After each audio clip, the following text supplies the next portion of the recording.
नमस्कार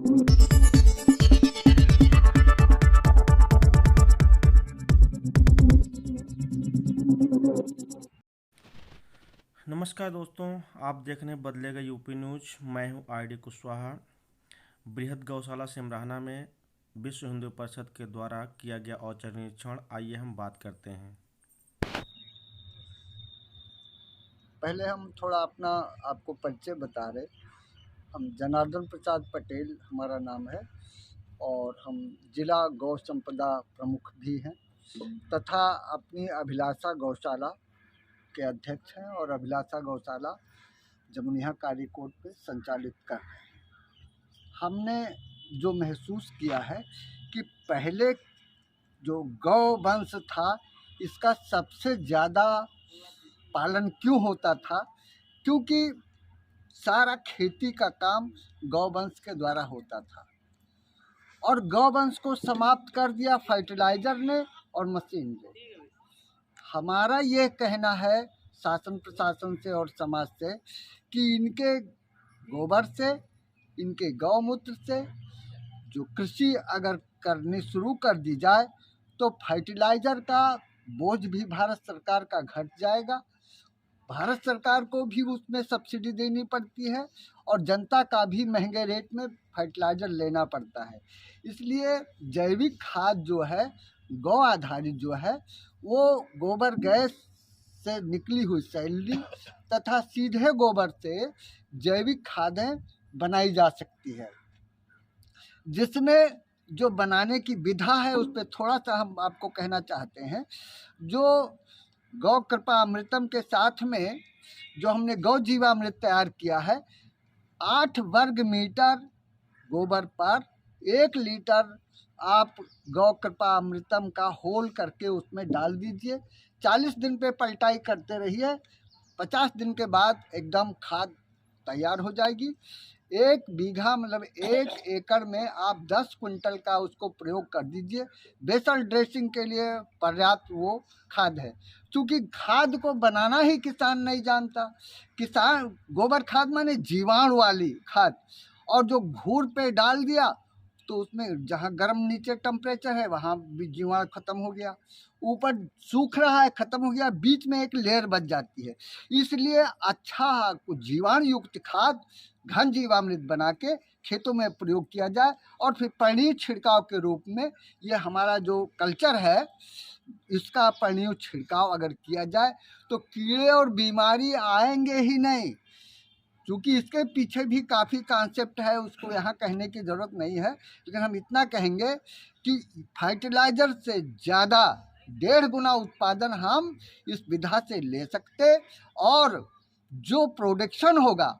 उसका खाने के लिए वो वरदान होगा, चूँकि टोटल ऑर्गेनिक होगा और पूरे विश्व के बाज़ार में आज ऑर्गेनिक उत्पादन की बहुत मांग है। इसको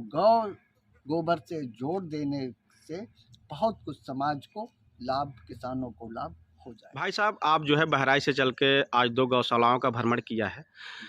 कैसा लगा है और गौशालाओं में क्या क्या आपने देखा है और गायों को लेकर के आप क्या कहना चाहेंगे?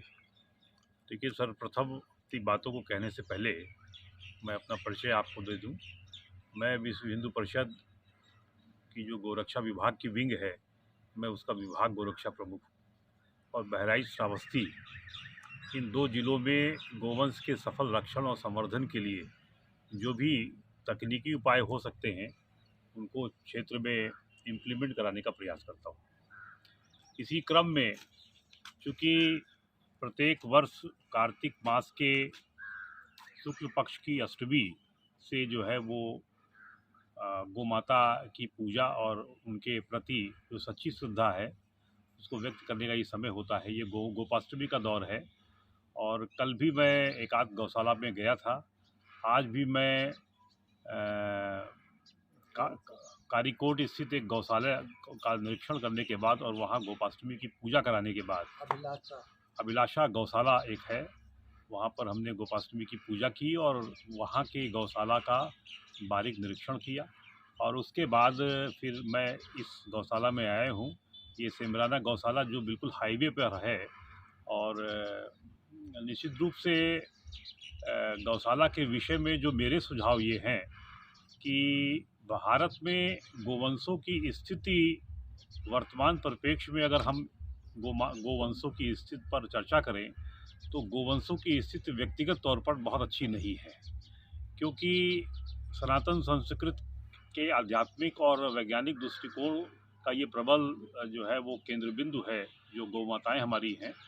और एक समय था कि जब भारत में गोपालन एक विशेष जो है वो प्रक्रिया होती थी, गो आधारित खेती, गो आधारित जो है वो डेयरी का उत्पाद, गो आधारित स्वावलंबन युक्त ग्रामीण अर्थव्यवस्था, तो ये सारी चीज़ें गौवंश पर आधारित होती थी। धीरे धीरे लोगों ने गौ माता को पालना बंद किया और अपने निजी स्वार्थ को पूरा करने के लिए हिंदू स्वजनों ने और सनातन संस्कृति के प्रति जो आस्था रखते हैं उन लोगों ने गौ माता का तिरस्कार प्रारंभ करना शुरू कर दिया। और इसी का ये प्रतिफल है कि जो वृहद स्थायी और अस्थायी गोरक्षण और संवर्धन केंद्र, गोरक्षण और गो संरक्षण केंद्र जो ये जगह जगह स्थापित हैं, ये इसी का दुष्परिणाम है। लेकिन ये मुझे देखकर खुशी होती है कि कुछ गो आश्रय केंद्र ऐसे हैं जहाँ पर वास्तव में गौ माताओं के साथ पूर्ण न्याय हो रहा है और गौ माताओं की जो सेवा जिस तरीके से होनी चाहिए, उनका जो नरिशमेंट होना चाहिए, उनके लिए चारे की व्यवस्था, उनके लिए उचित रहने की व्यवस्था, सर्दियों में जो है वो उनको काऊ कोट या इस तरीके से पल्ली से उनको ढक दिया जाए, उनको कवर कर दिया जाए, ये व्यवस्था, और सही दिशा में उनको जो संवर्धन और संरक्षण के क्षेत्र में जो भी अच्छे कार्य हो सकते हैं, तो कुछ गौशालाओं में और गौ संरक्षण केंद्र में मुझे इससे सही दिखी। और कुछ तमाम ऐसे गौ संरक्षण केंद्र हैं जहाँ पर निश्चित रूप से मुझे कहने में कोई गुरेज नहीं होगा कि वहाँ पर गौ माताएँ हमारी उपेक्षा का शिकार हो रही हैं। और शिकार का दुष्परिणाम ये है कि वो गौ माताएँ जो भारत का अस्तित्व हुआ करती थीं एक समय में और भारत का गौरव हुआ करती थी, भारत विश्व गुरु जो है वो गोवंश के अस्तित्व के आधार पर ही होता रहता था एक समय में, तो वो चीज़ें धीरे धीरे कुछ गौशालाओं में हमको बहुत ही ख़राब दिखी। तो मैं ये सिर्फ एक मेरा जो अपना व्यू ये है कि गौ माता के जो आध्यात्मिक पहलू हैं, उस पहलू के साथ साथ गोवंश उत्पाद और गौ माता के जो आर्थिक पहलू हैं, उनको विशेष फोकस करना चाहिए, जिससे हम गोवंश के जो उत्पाद हैं उनका आर्थिकीकरण करके ग्रामीण भारत के जो आर्थिक उन्नयन का सपना है भारत सरकार का, उसको हम साकार कर सकें और प्रत्येक गौ माता को पूर्ण सम्मान मिले। क्योंकि ये बिल्कुल तय है कि जब तक हम गौ माता को आर्थिक दृष्टिकोण से नहीं जोड़ेंगे, हम गौ माता को पूर्ण सम्मान नहीं दिला सकते हैं। इसीलिए गोवंश से उत्पादित उससे संबंधित जो तमाम उत्पाद हैं, जैसे गोबर से आधारित जो है वो अगरबत्ती, धूपबत्ती, फिनाइल, साबुन इत्यादि जो उत्पाद हैं, उनके निर्माण और उनके विपणन की उचित व्यवस्था हो। इसके अतिरिक्त गोमूत्र जो सैकड़ों जटिल बीमारियों को ठीक करने का एक बहुत ही प्रमाणिक जो है अवयव है, तो उसका प्रसंस्करण करके गोमूत्र अर्क और इससे संबंधित जो जितनी भी दवाइयाँ हैं, उनके लिए अनुसंधान केंद्र की स्थापना, उनके विपणन का केंद्र और उनके निर्माण का केंद्र, ये पूरे भारत के कोने कोने में होना चाहिए। इसके अतिरिक्त एक सबसे जो इनोवेटिव आइडिया पिछले 2 वर्षों से पूरे भारत में चल रहा है, और वो है गोवंश के गोबर से आधारित गोबर पेंट या प्राकृतिक पेंट योजना। इस पेंट योजना ने उत्तर प्रदेश के भारत के तमाम राज्यों में एक नई गो क्रांति पैदा की है। और मैं अभी छत्तीसगढ़ और राजस्थान के दौरे पे था, तो मैंने वहाँ ये देखा कि जिस तरीके से गोवंश उत्पाद से निर्मित ये पेंट और उनकी गुणवत्ता, जिस तरीके से उस गुणवत्ता ने मुझे प्रभावित किया, और वहाँ के गोठानों में जिस तरीके से गोबर की शार्टेज होती है, जिस तरीके से गाय के गोबर का रेट 6 रुपये, 7 रुपये, 8 रुपये प्रति किलो के हिसाब से तय होता है, तो निश्चित रूप से ये एक आर्थिक कदम है। और ऐसे कदमों को उत्तर प्रदेश में भी लाने की ज़रूरत है, जिससे हमारी गौ माताएँ जो है वो आर्थिक दृष्टिकोण से, सामाजिक दृष्टिकोण से, सांस्कृतिक दृष्टिकोण से और आध्यात्मिक दृष्टिकोण से बहुउपयोगी साबित हो सकें, और जिससे उनका खोया हुआ सम्मान फिर से प्राप्त हो सके।